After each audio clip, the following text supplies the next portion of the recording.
So I wanted to do a kind of different series or different kind of videos where I just do different things, the tips and tricks and stuff that I do that help me, I guess. So in this video, we're going to look at a replay of one of my games and how after the first round, I spotted a few things and how it helped me win the game. So what I'm going to do first is I'm just going to let the game play through, and then I'm going to go back and spot the things that I spotted and how I try to like watch out for them as the round went on, if that makes sense. So yeah, I'm going to play the video now. With all your heart! This will be a good fight. Round one. Fight! Take this! What? Blocking! Take this! Hadouken! Hadouken! Right there!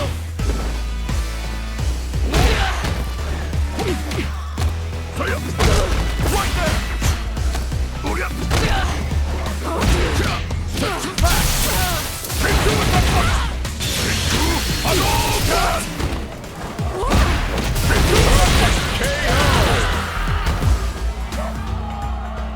This fist is everything to me. All right, that was a quick kind of game, just went through it, just perfect me because I guess lots of different things happened. But I think as I was playing it, some of the things I saw. So I'll show you straight away in terms of what I put in my mental note into what he's doing. So first of all, he did a walk up sweep, which is like pretty much just walks up to my face. I let him do that, and then he swept, and then straight into a cross-cut jump, I guess, because Marisa was bad at anti-air at that point, and a throw. So it was walk up sweep, jumped over, and a throw. Let's see how many times he does it. It goes on and goes on. He tries to do it there, but I checked it with Superman punch. Does it again, walk, and then this time, because he knows that I teched a throw the first time, he's done a low, and now he's thrown me. So he's done that again. Again, another throw. And then look what he does. He's like, oh, Marisa has a bad anti-air. I'm going to jump over again to see if I can do it. Because obviously in my head, I'm like, all right, he's done. It's partly on my fault because I need to be reacting to what people do. I'm expecting a throw all the time because Marisa's like loses to throw. So he's done that. He does his full combo. And guess what he does? Does he do button? Does he do anything? No. He walks up again, and that's the round over. Pretty much simple like that in terms of those poor decisions, I guess not knowing who you're playing. But now that we know that, let's see how different round two goes. All right, let's see how round two goes now that I know what he's doing and what his patterns are, and we'll see if we can see how I adapted. So watch, he walks into my range, and this time I'm ready. I don't want him to do that sweep or whatever it is that he's doing. This is my range. He should be scared coming into Marisa's range. So I check it, and then I check it, and then I realize that, oh, I'm not in range. So I prepare Gladius for when he jumps. That's kind of how it went.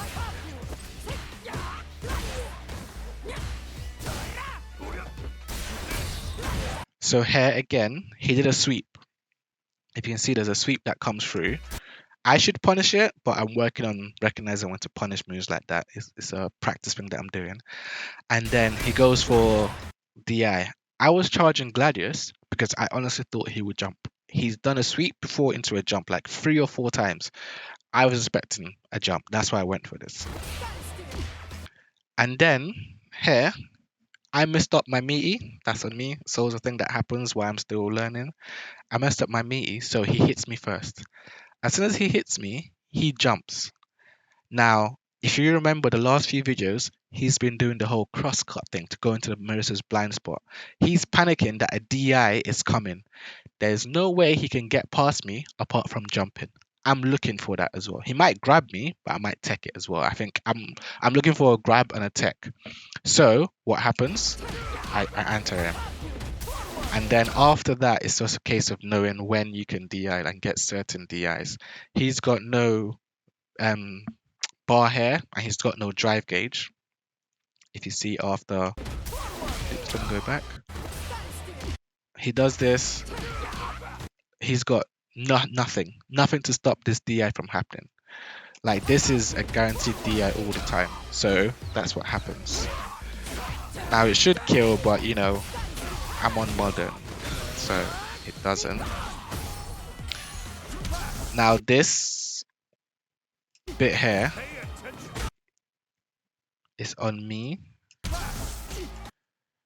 He does a poke. I land too fast for my head to process it, and I went for the stance, and the stance would have stopped that poke that happened the first time, but I did it after. So, and then as usual, he lost the jump, so I'm ready with Gladius. So we're just gonna watch through the third match, and I'll just show you how all those things came together to help win the game.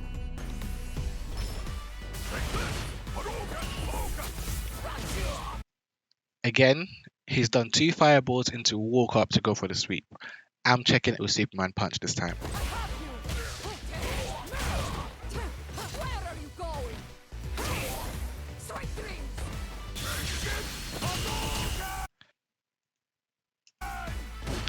Now that's on me because that's a bad punish. I should know what that punish is.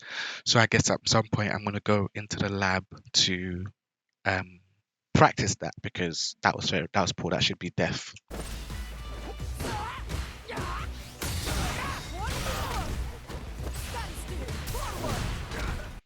Now again, this DI, I haven't DI'd the entire game. I only like to DI when it's beneficial for me or it's going to be it's the best option, if that makes sense. The reason why I did it is if he does a wake up to right, let me show you. This is my thinking and it could be wrong, but if he does a wake up here, he loses drive gauge. It's going to do about that much damage to me around here, and I'm gonna have to I'll pressure him to make sure he loses the rest of the drive gauge. If he does level 1 to like part of this, then he would he would lose level 1 and he'll only have a drive gauge. Again, I'll pressure him. My idea is that I'll pressure him to get the rest of the drive gauge off and then DI. If he reacts to DI, obviously it's a gamble. It's always a gamble when you play games. If he reacts to DI, then he's going to he's going to counter me and he could put me back in the corner and it's the whole thing. But the reason why I did it is because every time I've done the medium, I followed it up by Gladius, a charged Gladius. So he's having this back in the mind, this guy is charging Gladius, which will always break DI, which is always break DI. But then I surprise him with a Gladius, with a DI, and then he's not expected, if that makes sense. So that's how my thinking went in terms of, I hope he DIs this. And I've set it up from like the last few rounds as well. And yeah, that's kind of how it goes. So I think what we're going to do now is we're going to go and practice those things I talked about in terms of how to actually punish the moves that he was doing. Alright, so we're in training mode and what we're going to do is we're going to practice dealing with his low sweep or punishing it. How I practice my anti-airs and then punishing his level 1, if that makes sense. Yeah, lives level 1. So that's what we're going to do in this. So the first one we're going to do is in this bit here you have recording settings. So when you start your recording you control player 2, if that makes sense.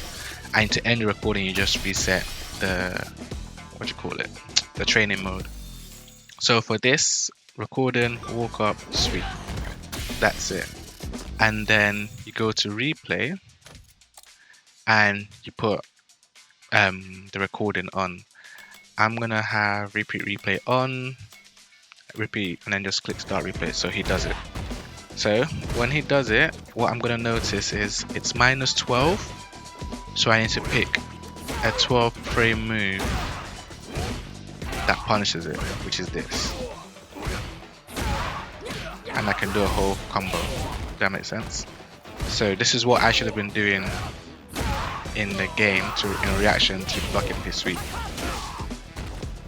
So that's how I would do it. I mean, you could also do this, but also you want the biggest reward.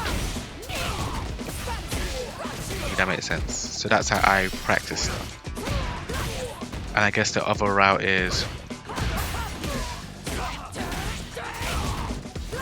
and that's the other route.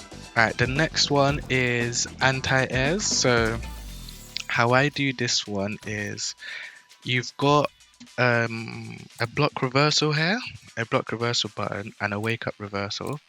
So if we do block reversal, you go to command actions, you've got vertical jump, and you've got forward jump. So this is wake up reversal. So let's say I do this. There. That's how I prepare for it. So if I do another one, I stop. Because remember, the idea is they're scared of DI turning up, and this is how you can bait. And then you can DI. So even then I missed it. So we go to the corner in the same situation that happened.